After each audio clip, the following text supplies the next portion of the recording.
Nagbabalik po ang programang KMS sa DCRH sa bahagi ito ng ating programa. We have with us today an old friend from the marketing communications industry, advertising, at ngayon, nagkataon, siya ngayon ang presidente at co-founder ng Philippine Blockchain Industry. Okay, let's welcome on board Ms. Janelle Barretto. Janelle, welcome to the show. Your mic? Mic. Yes. Okay. Hi. Yes. So the mic is still off. Kausap natin ngayon si Janelle Barretto. At hi Janelle, welcome to the show. I'm so sorry, Ricky. I was just saying it was so nice to bump into you. Yes, Rockwell. imagine. Yes, Yeah, Rockwell. Yeah, it's Yes. been so long since our days in the advertising In the industry. And a lot of things happening. And I approached Janelle, Cory, and Emmer because this whole thing of blockchain suddenly became a byword after this fraud scam. That's true. Am I right? That's true. Suddenly, people were talking about it kasi pinatawag ng Senado. And I remember, Janelle, our good friend Donald Lim was there in the hearing, and they're trying to explain how blockchain can prevent itong mga ganitong massive corruption. And sabi ko, maybe it's time we talk to Janelle about this. So tell us first, Janelle, what is this blockchain all about? Okay. So in very simple terms, Ricky, people try to explain blockchain and they think it's very intimidating, mahirap intindihin. Pero you think about it lang as a digital ledger, right? A digital ledger technology. A digital ledger. Yes. Parang notebook partner. Yung kanina binanggit ko, Cory, na book, diary.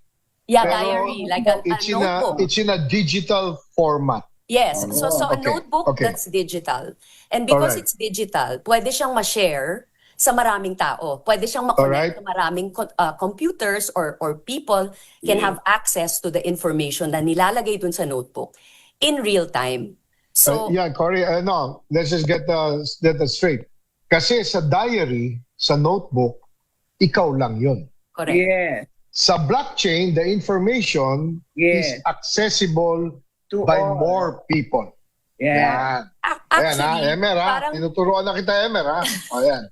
So actually, it's not just that, no? Kasi yung Google Docs mo, pwede mo nang ipa-access sa ibang tao, di ba? Yung Google Docs, like legal documents, pag pinashare mo yun sa ibang tao, na siya, it's already accessible by other people. So kung may palitan ka, di ba yung mga redaction, ganyan, nakikita din nila. Diba? So parang in real time makikita nila. So ang blockchain, yun yung talagang technology niya. Is that the information na nilalagay mo dun sa notebook na yon is shared in real time with other computers and makikita ng kahit anong erasures or changes na gagawin mo dun sa information, makikita lahat ng tao. May record siya. It's auditable. So it's very hard to tamper with it. So walang corruption doon. Correct. That's why that is the fundamental technology of the technology is really to promote trust kasi nagiging transparent yung information and it's very hard to tamper and it's going to be difficult to change because it's shared with a lot of Now, Janelle, at what stage is the Philippines in terms of blockchain? Are we comparative to our ASEAN neighbors? Our Asian neighbors, do we have that now happening in our country? Actually, 5 years ago, medyo ang usap-usapan lang talaga sa blockchain is cryptocurrency adoption. I mean, blockchain has been around for many years, right? And it was made parang naging buzzword siya. Actually, it wasn't even a buzzword. But blockchain technology has always been around. But Bitcoin and cryptocurrency were the buzzwords that came out, in 2008, right? Correct. So a lot of people now, they're confusing cryptocurrency with blockchain technology. Diba? Sige, can you spell the difference para malaman ng tao? So yeah, so that's a common misconception up to today. So when cryptocurrency first came into the picture, 'di ba medyo hindi naiintindihan ng tao kung hindi sila trader, hindi sila nagki-crypto. Parang tas nasa scam, you'll hear, a lot of stories about scams, widespread scams, a lot of money being lost, ganyan. So ang hindi nila naiintindihan is blockchain is just the technology that powers cryptocurrency. Pero siya yung nagpa-famous sa technology. So think of it like the internet. So the internet is like the infrastructure for email or other applications like social media, content creation, gaming, lahat yan, applications that are developed in the internet. Just like blockchain, a lot of other applications other than cryptocurrency can be developed in the blockchain. Right? So think of it that way. So yun yung difference niya. Cryptocurrency is only a use case of blockchain technology. So ano ang nare-resolve talaga ni blockchain? Yeah. Actually, let's go back. You were asking about adoption, diba? Yes. Adoption rate in the Philippines, right? So I was mentioning that 5 years ago, it was crypto pa rin, and in a lot of conversations, it's still that. Yes. But in reality, it's already being used in other industries, or there are other use cases already for blockchain that are being used in the Philippines. Unang-una, ang adoption in the Philippines in terms of yung usage of the consumers through cryptocurrency, mataas kasi in 2021, we were the highest in terms of crypto wallet downloads because of gaming. Can you believe? Oh, gaming. So, ang Pinoy kasi, Gamers. Filipinos, yeah. So Filipinos are known to be a very young population, right? So we're very young, we're very tech savvy. So when new technologies come up, nangunguna ang Pilipino. Siyempre, Mabilis. Di ba, mabilis, at saka gusto natin kumita ng pera. So crypto was a way to earn money quick, so they adopted quickly. And then nung pumasok yung play to earn gaming, yung Axie Infinity na yan, biglang yung Pinoy na naman ang nagpasikat nung games na yon. So parang ang sinasabi mo yung Ethereum ba yon? Yung Ethereum? No, Ethereum is another network like Bitcoin. So it's May games din siya, no? May games. Yeah, but we're talking about the adoption of blockchain in the Philippines in the past 5 years. So I think of late, aside from cryptocurrency, you have the financial services and the cross-border payments. That's where you see a lot of use cases na rin na hindi pa alam ng tao na ginagamit nila, but it's already benefiting them. So there are halimbawa, example. So an example is so for OFWs, right? Normally, how do they remit money? They go to Western Union or bank transfer. There are a lot of fees involved, 'di ba? Ang taas-taas ng fees bago dun sa pamilya nila yung pera, ang dami ng bawas. Bawas sa kanila, bawas din sa recipient. And then there's time pa to process and everything. So with blockchain technology now, they are partnering, some of the remittance companies are using blockchain technology. Hindi alam ng tao na blockchain yon, pero ang ginagawa ng blockchain, ini-eliminate yung middleman or intermediaries. Right? So, yeah, so because of that, you eliminate the bank or the intermediary, so it's faster. So mas mabilis ang dating ng pera, mas mura pati. So this is may like control nun? Basically because the banks are now the remittance company basically are now using blockchain instead of going through a bank or an intermediary. They're able to parang the Filipino who's remitting the money, sila na diretso na sila dun sa parang diretso na. It's direct. With that example. Walang may hawak. Yeah. With that example, ang laki ng pakinabang sa blockchain. Definitely. So I mean, it's very syempre I'm not a tech person, right? No. So the process of that will be difficult to explain, but basically that's what blockchain technology does.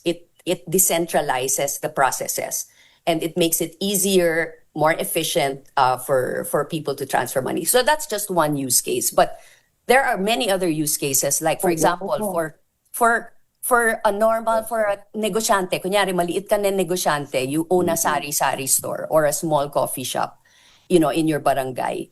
And then, blockchain actually makes it easier for them to acquire credit, right? A credit line to get capitalization, because, these people, how do they get a loan from a bank when they're unbanked? They don't have records, diba? Mahirap talaga. Walang file, walang record. Kasi wala silang track record.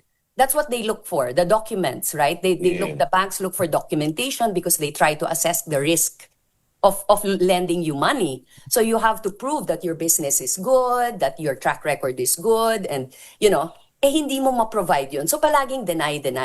But now with blockchain, you can establish your records can be on the blockchain. It's already verifiable. It's already validated, and the would-be lenders would be able to see that already, and it's trustworthy information. At pwede rin sa real estate, sa land titles, di ba? Correct. So those land title mo, partner, hindi na matagal. Yes, yes po. Yes, nagamit. Napasukan din ng blockchain yan. Yeah. The concept of the blockchain.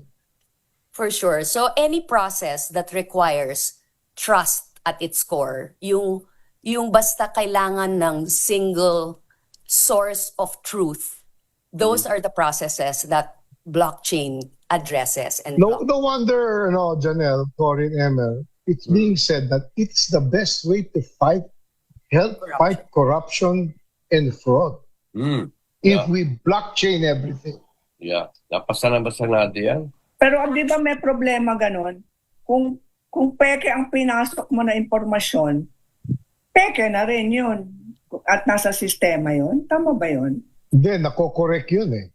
Di ba, Janelle? There's if it's been vetted. Yeah, go ahead. That is true. What Cory is saying, na they keep saying garbage in, garbage out. So whatever you put into the blockchain that is misinformation is already there and permanent. It can't be changed. But of course, before information is actually put into the blockchain, there is a verification system. Hindi lang basta-basta naman pinapasok. Okay. So may safeguard. Oo, maybe nagva-validate. Yeah. So in short, public record yun. Kahit sino, pwedeng basahin niya yun. Correct. That's why, alam nyo, nung una kaming nag-uusap about blockchain, 5 years ago kasi we launched the Philippine Blockchain Week. And that was the time na medyo walang nakakaintindi talaga ng blockchain. But I think a turning point, you mentioned earlier, Ricky, a turning point was really when, the flood control scandal came about. Yes. Diba? Kasi that's a real problem that Filipinos, every Filipino, no matter whether you were the Filipino that lost their house in the flood, or whether you're the Filipino who's working so hard for and paying your taxes and seeing that it's not being used properly. It angered every single Filipino. It affected everybody. So all of a sudden, when they don't normally care, they care to find a solution. So when Senator Bam mentioned that, hey, you know what, blockchain could be a solution. I mean, I think it's a sweeping statement. I think, of course, when he said it, there's still a lot of, the technologists started weighing in and saying, hey, we can't make such a sweeping statement. We have to, because technology alone won't solve corruption. Corruption is a human problem. You can't solve corruption with technology. So, but the thing that blockchain eliminates is the manipulation of the data inside. So there you go. Imagine yung elections by blockchain. This is That's something true, that, yes, if Comelec can employ blockchain technology, definitely that is. Maybe you should bring it to Chairman Garcia. I can set you up. But there's a question that came in. What are the biggest challenges from preventing wider blockchain adoption in the Philippines today. Okay, so today kasi marami pa rin talagang problema. You know, it can't just happen overnight, 'di ba? Pero malayo na yung narating natin, 'di ba? But I think some of the biggest challenges is the lack of education, right? Yes. The lack of education and awareness of the Filipino. So and then we also have regulatory uncertainties, Yes. right? So even if the government regulators also don't understand and adopt, right? There's a bit of unclear policies being deployed there. So mahirap din. And then there's also no collaboration, right? So collaboration between the public and the private, Yes. Yes. And then the academe also has to play a role there in the communities. Is this being taught in schools already, Janelle? Would you know? This is something that is being pushed, especially if Senator Bam is heading education, right? Yeah. At what level should it? At what level? I believe dapat in parang Senior high. Siguro mga ganon dapat natuturo na ito eh. Oh, kasi si Emmer is very involved in alternative learning. And Emmer, kaya nilang pag-aralan. I'm sure dyan sa level yan, Emmer. What is blockchain, di ba? Yeah, pero I think the biggest group that we have to educate, Janelle, is the government. Actually, that is happening already, Ricky. Okay. That is happening. I think you'll be pleased to know that after the whole blockchain, the budget bill, right, was proposed by Senator Bam and it was passed in Senate. That was a big deal because it's potentially the first such use case in the world. No other government has gone that far as to put a national budget in the blockchain. Right now I think it's stuck in Congress, so it hasn't happened yet. Maybe I should invite Senator Bam. We should invite Senator Bam. Yeah, no, I mean I think he is working with the community and the industry, the blockchain industry, to see how we can make things work, no. Pero since then, there have been a lot of parang momentum already in government, and there are some LGUs, even LGUs have adopted blockchain technology in their processes. And in fact, kasi our event, Ricky, just happened last week. That's why I was saying it's so timely. Sayang. Our annual event happened only last weekend. And it's only every June? Is it every June? Yes, or you June. have small pockets of events happening? Correct. And then we had, before the event, we actually had this leaders forum called Future of Trust. So we had... Yes, wow. It was basically technology and governance. So basically we were talking about not just blockchain, but also AI, blockchain, cybersecurity, all of those things, and where governance comes in. So all our panels had a regulatory representative there from the government. We had people from academe. Yes. So it was well attended by invitation only. And it sparked a lot of these conversations around trust, in every industry, in enterprise, in academe, in governance, right? So I even had an LGU panel. Wow. And and since then, Ricky, this is what, and then Cory, I wanted to say, since then, we've been getting calls from other government agencies wanting to learn how they can adopt blockchain technologies in their systems. And pwedeng gamitin yung exploring. Blockchain. Pwedeng gamitin yung blockchain, di ba, partner? Para bilangin natin ang lahat ng mga puno sa ating mga gubat. Para hindi pwedeng putulin ang mga puno na... Nagagalit si Cory. Well, as usual, partner, meron ng warning o red alert na daw sa Sierra Madre. Nawawala. Hindi, papatulog tayo kay Janelle kung paano ma-blockchain yung bilang ng mga puno. Pero just like anything else, medyo kinupunan tayo sa oras. There's a question here that I want you to answer, Janelle. If there's one thing you want our listeners, televiewers to remember about blockchain, what would it be? Yeah. Okay, so if there's anything I want them to remember is that blockchain is not about cryptocurrency, Okay, not good. about That's clear. investing. Okay. It's about trust. Okay, so that's what it is. It's a technology that promotes trust. So if for example the internet changed how we shared information, Yes.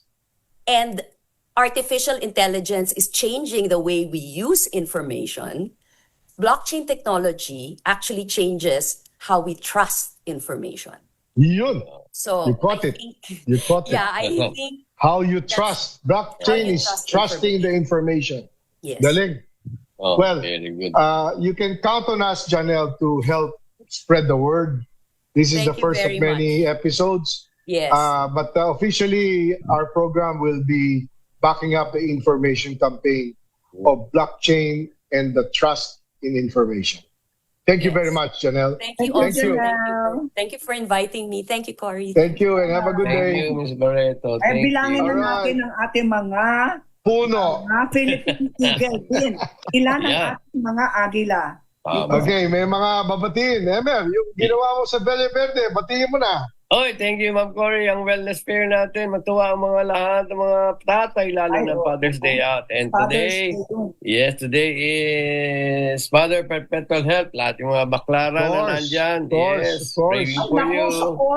Socorro. Yan ang Uy, Socorro. Puro ka pala, tama. Oo. Ngayon ang piyesta po. Kaya, devotee po ako.